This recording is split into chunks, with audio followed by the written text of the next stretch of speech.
TheWaterwhispers, Ilse.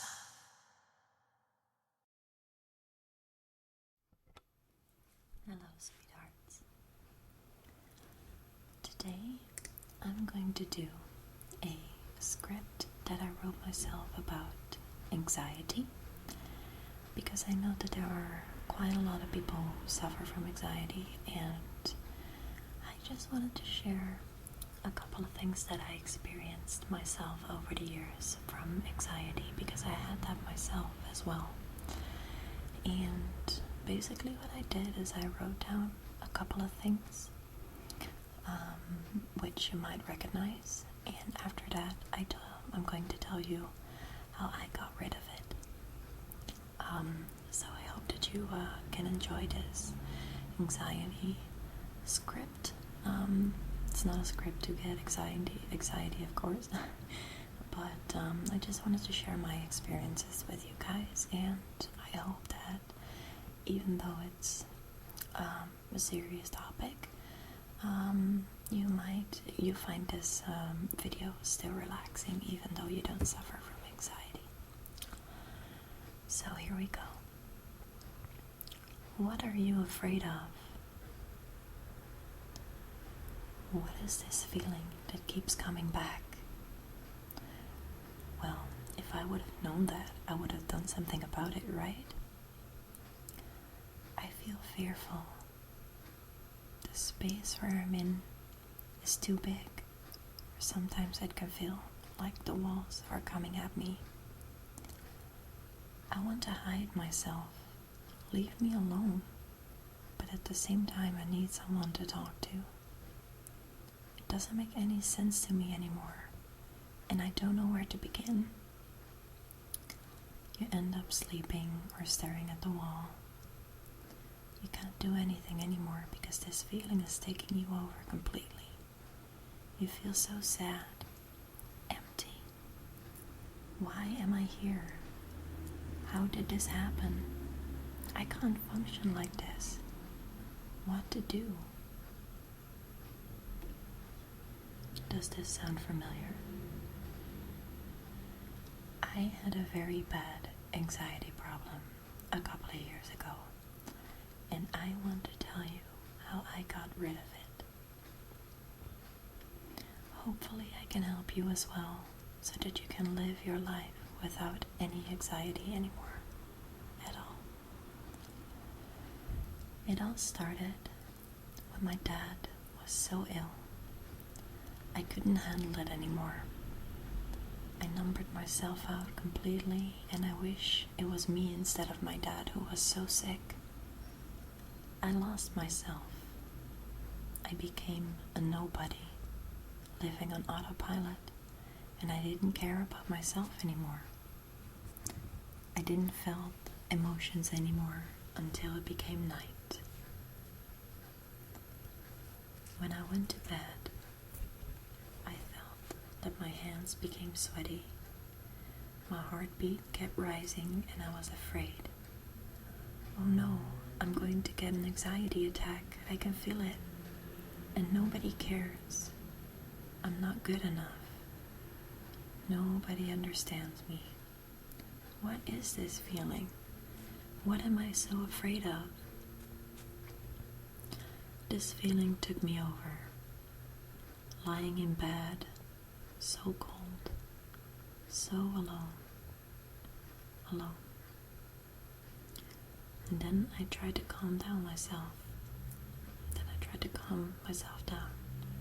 And after a couple of weeks, I got results. This is what I did. When I went to bed, I was thinking, oh no, I'm getting an anxiety attack again. And that's where I went wrong. Because it became a habit for me to think and feel that way when I walked up those stairs.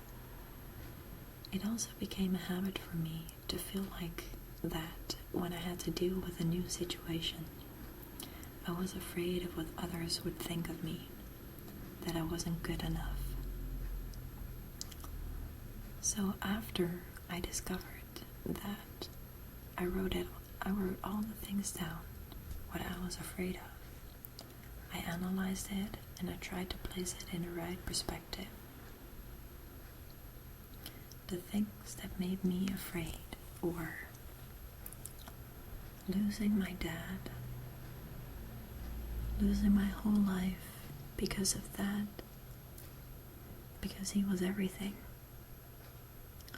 not being good enough, afraid of people making fun of me. And when I saw a scary movie, I got afraid of everything around me as well. I came up with a couple of solutions. I asked myself, if my whole life is my dad, who am I and what do I have to offer myself? What do I want? Can I contact with other people around me? So after I asked myself that question, I already found out very soon that my dad was my whole life, that he was my best friend, and, well, obviously we lived together. But I noticed that because I numbered myself out over the years, I didn't know who I was anymore, and I didn't know what I had to offer myself. When I kept repeating that to myself, I got my, self-respect back, and I realized that there are a lot of things in life that I wanted to do, so I wrote those down.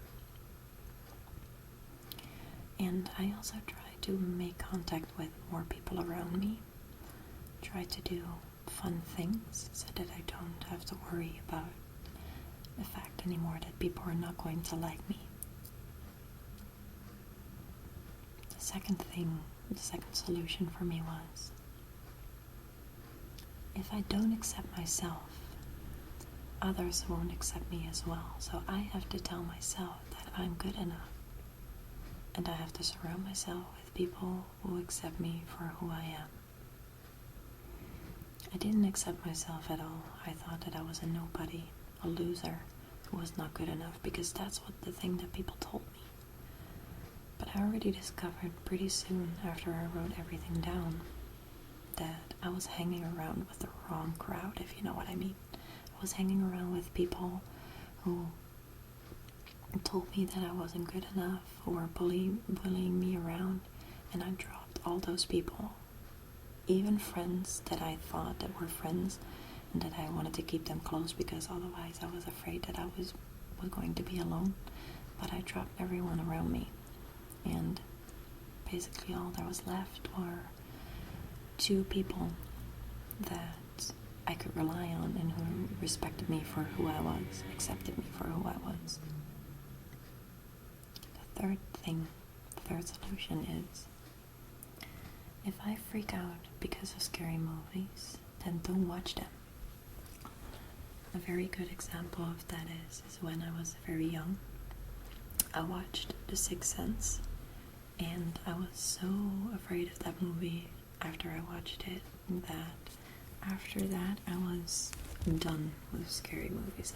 I couldn't handle them because they came too close towards me, and I got a bad vibe from those movies. So I didn't watch the news anymore with all the bad things. I didn't watch scary movies anymore. I just basically tried to avoid it, because why would you give yourself a hard time if nobody is forcing you to do those things?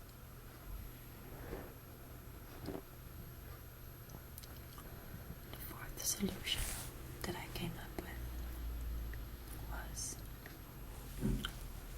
if people want to make fun of me, then they make themselves look stupid, because from now on, I don't care anymore what other people think of me.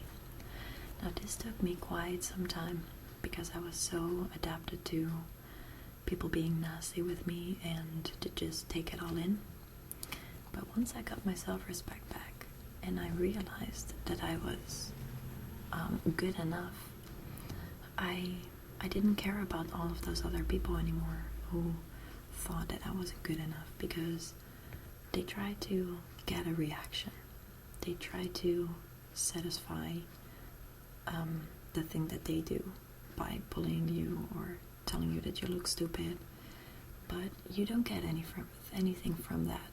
So don't even listen to it. Like, they can say it, but don't let it get to you, because those people probably don't know you and they don't have any idea what they're talking about. So just let them for what they are. Let them be for what they are, and don't stress about it. Just let it go. Tell yourself over and over again that you are good enough and that you don't owe those people an explanation for the things that you do. The fifth solution was, every concern that pops up in my head, I'm going to write it down so that I get more grip on the things that are going on in my head. My head was so chaotic, and there wasn't a balance anymore between the things that I thought and between the things that I felt. And in order to create, or in order to organize that a little bit more, I had to write down everything so that I can see which thought turns into a reaction or an action. And then you can also analyze if that thought that pops into your head, the thing that you're afraid of, if that is a real concern, something that's really going on at this moment, or if that is just something that you are afraid of, but maybe it's not even realistic to think about that. So that way you can create a little bit more, you can structurize, I don't know how you say that exactly, but you can organize it a little bit better so that you know where it's coming from. I noticed that was really important for me at the time. Let me check, is that the sixth? Number 6 is the thing that I'm afraid of realistic, or am I making it worse for myself? Can I see it in a bigger perspective? Can I place it in a bigger picture? So that's basically what I said. After you wrote down everything that pops up into your head, you can ask yourself if it's realistic, or if you're making it worse yourself by being afraid of something that might not even happen. So that way you can calm yourself down a little bit. And number 7 is it possible to tell, in my case, my dad, about the fact that I'm afraid of him leaving me, even though it's not on purpose? I think it would help me, but I'm afraid to tell him.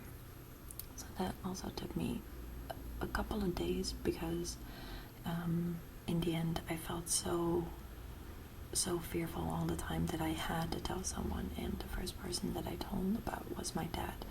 I told him that I was afraid that he was going to lose me, and because he was so ill, I just accepted the fact that, of course, there is always a risk that people are going to leave you.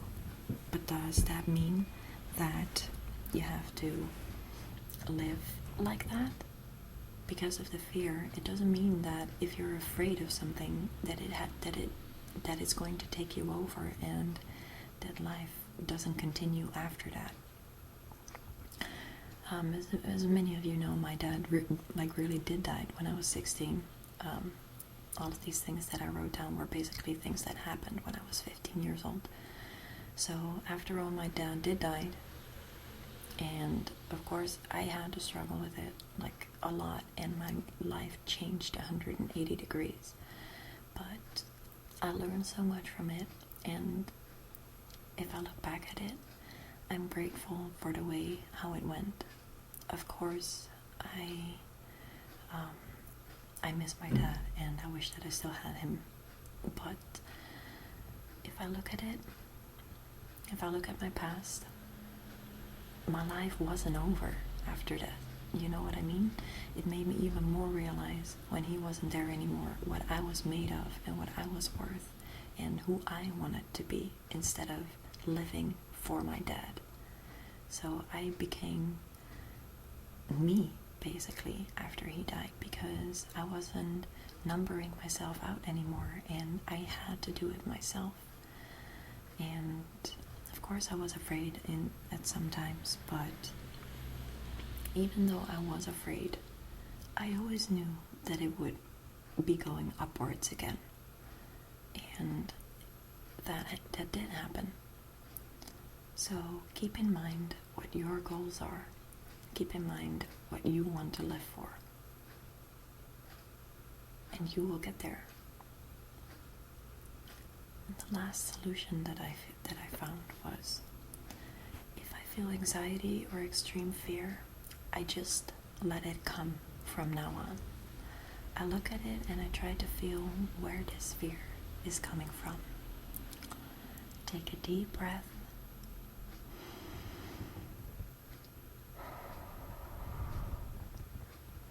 A strong feeling is not the end of the world, and it's okay to feel it.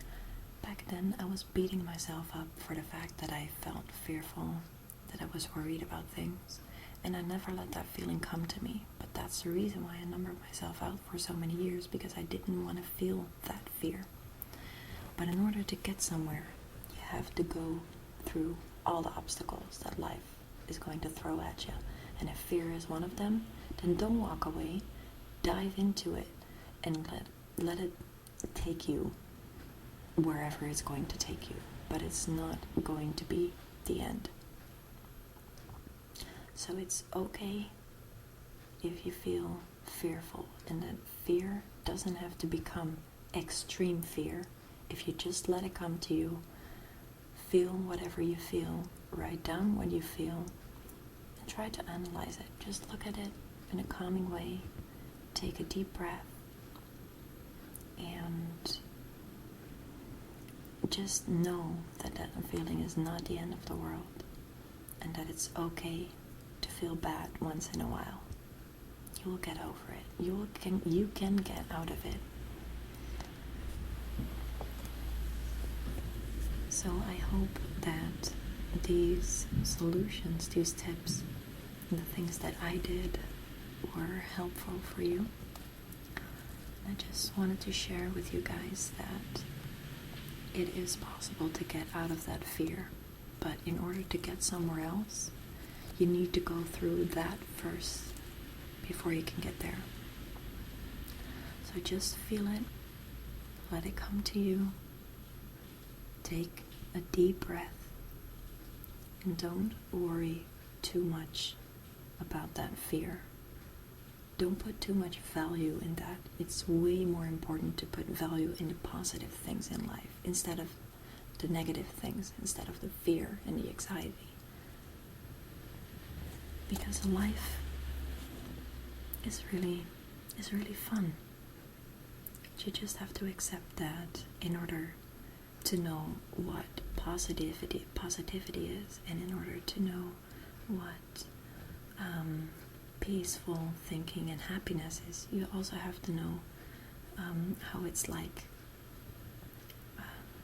to experience those negative things, for example, that fear or anxiety. You can get through that. It's only going to make you stronger if you can get out of it. And I know that it sounds silly, and I was never a big believer myself that if I would write down things that it's going to happen. But believe me, after a couple of weeks, it really did work. If that doesn't work for you, it might work for you to open up a little bit more to other people and talk about your fear, because those people can confirm that it's not weird that you feel fear or that you feel anxiety. They can actually help you in the process. So I hope that this was relaxing as well, and that this was helpful for some of you, because I really care about you guys, and at the moment I feel really happy, and I can't even imagine anymore that I had anxiety in the past. And I wish the same thing for all of you.